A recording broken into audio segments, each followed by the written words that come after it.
Let's take a look at the new player experience in Deadlock, and how the shop can be intimidating. Oh, this is my first time playing Deadlock. I'm so excited to see what the new player experience is like. That's a really cool loading screen though, and the music's good. I'm sure the new player experience has to be amazing. Oh, the shop? Let's take a look. That's a lot of items. Well, even though it's a lot of items, surely these public builds will be good. But there's a lot of public builds. I don't know which one to go with. This looks like a good build. Very cool and good Geist build. Let's take a look at it. What the Wait, why does it have situational and maybe? I can't play this game. Yeah, we're getting off. In all seriousness, understanding the shop in Deadlock as a new player or even a decently experienced player can be hard. I'm making this video to help y'all better understand itemization and the nuance behind it. Whether that be what order to buy items in, or when you should buy the various categories of items such as damage, defensives, anti-heal, usables, etc. Or just simply coming away from watching this less afraid of using the shop. If there's one major thing I want you to take away from this video, it's to understand that you don't always have to buy left to right in your builds. I know that a lot of builds will say left to right, but I promise you, no high skill player builds the same way every game, even if they are using a build they created themselves. To better elaborate on the nuance behind itemization in Deadlock, let's look at an example for laning phase. My first three buys will always be Restoration Shot, Headshot Booster, and Extra Regeneration. However, the order of these three items is not constant. I'm going to list 3 different orders for these items, and for practice, pause and think about scenarios that would cause you to pick each specific order. Our first order will be Restoration Shot, and a Headshot Booster, and ending with Extra Regeneration. The next set will be Headshot Booster, Restoration Shot second, and Extra Regeneration last. Our final order will be Restoration Shot, followed by Extra Regeneration, and finally Headshot Booster.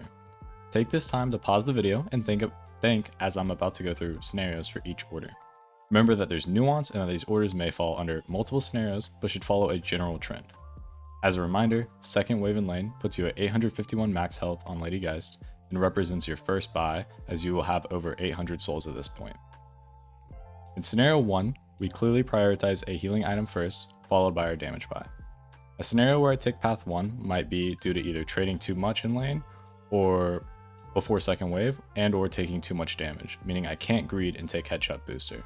At this point, I should be using the Restoration Shot I buy first to gain some health back until I can get my damage item. In scenario 2, I may be able to prioritize Headshot Booster because I'm not taking too much damage. Maybe I'm around 650 health, and then can follow up with Restoration Shot as a second buy to further pressure lane, as now I have healing and I already have my damage buy to put pressure on the enemy. Scenario 3 could be due to the fact the lane is not a good lane to be in as Geist. The enemy is non-stop pressuring tower, and I'm taking constant damage without a chance to regen properly, forcing me to take both healing items before I can go Headshot Booster as the final buy. Hopefully the scenarios you were imagining were similar or provided a reasonable reason to prioritize each order. Although we did this exercise for laning, we now possess the tools to apply this method of nuance when buying in mid-game and late game as well. Let's now take a look at some mid-game scenarios and when certain items should be bought. I'll be going off my own build for this, but hopefully you should come away from this video with the tools to apply the same thought process to your own build if needed. Although I have generally left to right listed for my buys, I'm not always going left to right, and that's the important part. The first situational item I think actively about in every game is Healbane. Healbane is an anti-heal item that applies a 35% healing reduction for 9 seconds when dealing spirit damage to the enemy. In my opinion, Healbane is a must if they have 2 or 3 of the following, depending on their soul count, or if one of the following is super fed after laning. Priority heroes to get Healbane for are Victor, Infernus, Abrams, Shiv, Warden, Lash, Kelvin, Moan Krill, Billy, and Yamato, as well as some other ones, but those are kind of my highest priority ones. This won't be the last time I say this, but remember, nuance exists. Some games you might buy Healbane for these characters, and sometimes you won't, but we should be trying to actively think about when it's needed when facing the listed heroes. Another buy I think about is Spirit Resilience and how its order is situational. This is due to the fact that Weighted Shot is always my first mid-game buy and has innate Spirit Resist in it. For our first scenario, if the entire enemy team is Spirit, I may buy it before I go Mercurial Magnum because I feel it's just super needed. Another scenario is when I find myself dying to Manly Spirit, and I may buy it before Berserk, but after Mercurial Magnum. Other times, I go Berserk before Spirit Resilience if it doesn't feel needed. And I may even skip it entirely if I'm so ahead that I can just go and rush Leech instead. For a defensive usable situational, Warpstone is a popular choice for Geist, but it's not always needed. If the entire enemy team is super mobile, I would be more inclined to go Warpstone to help with my positioning, help with getting swaps off, etc. Hopefully, these thought experiments with the items mentioned above get you to start thinking about the enemy and what buys and their order to go during the mid game. Moving on to late game, the first item I want to look at is Juggernaut. Let me just preface that some Geist players like to inherently build Enduring Speed, which eventually upgrades into Juggernaut. However, I'm not the biggest fan of Enduring Speed, and will just buy Juggernaut if I feel it's needed. A scenario where I will buy Juggernaut will be when the enemy has a lot of M1 characters such as Haze, Wraith, Viper, Infernus, etc. B, when the enemy team has a lot of movement slowing CC characters such as Kelvin, Infernus, Warden, Dynamo, Ivy, Holiday, etc. And C, the enemy team has a lot of melee characters such as Abrams, Billy, Calico, etc. However, my reason for buying Juggernaut in the game is usually due to a mixture of all three categories. Look at that. My reasoning is because of nuance. Another good late game buy is Colossus. If I feel that I may need to have more survivability, Colossus is always a good general option, providing you with a good base amount of health, weapon damage, and a huge boost to both spirit and bullet resist on item use. Although I'm a certified D1 Merc Mag Glazer, Spellslinger is still a good item. I may not go at most games, but if I feel like I'm surviving well and just want to do more DPS, Spellslinger is a great item at that point for me. The last example of a situational item I want to cover is Plated Armor.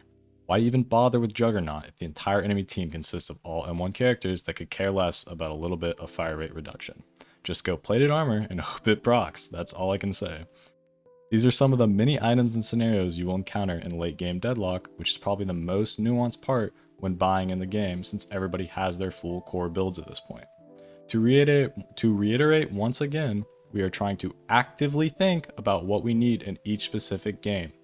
We need to apply this in every single game we go into by looking at the enemy team, looking at our team, looking at the soul counts. All of it is all information we can use to analyze and help us build what we think will serve us best in that game. I want to end this video off by summarizing some key points. Firstly, nuance. Every game and scenario is different. Some games may remind you of past games, but we should not be buying the exact same items in the exact same order every single game. No high elo player will ever do this. Learning to adapt to the different situations Deadlock presents is a skill in itself, and I promise you it will elevate your gameplay. I've watched my friends struggle to kill a victor in low elo, and when they pressed tab, who would have guessed not a single person on their team had any anti-heal. Secondly, public builds that say left to right does not mean to go left to right every game. This is kind of repeating my first point, but following the exact order in every match is not good. Lastly, remember to actively think in every match. Deadlock is an information game. It's a game of not only obtaining information, but also analyzing and acting on that information in order to gain an advantage and win the match. Hopefully, you come away from this video less scared of both the shop and deviating from public high elo players' builds, as well as engaging in the action of actively thinking with nuance in your matches. If you enjoyed, leave a like, subscribe, check the stream out if interested in more Lady Geist gameplay. If you didn't, let me know why below. Anyways, have a good rest of your day and remember to keep Geist gaming.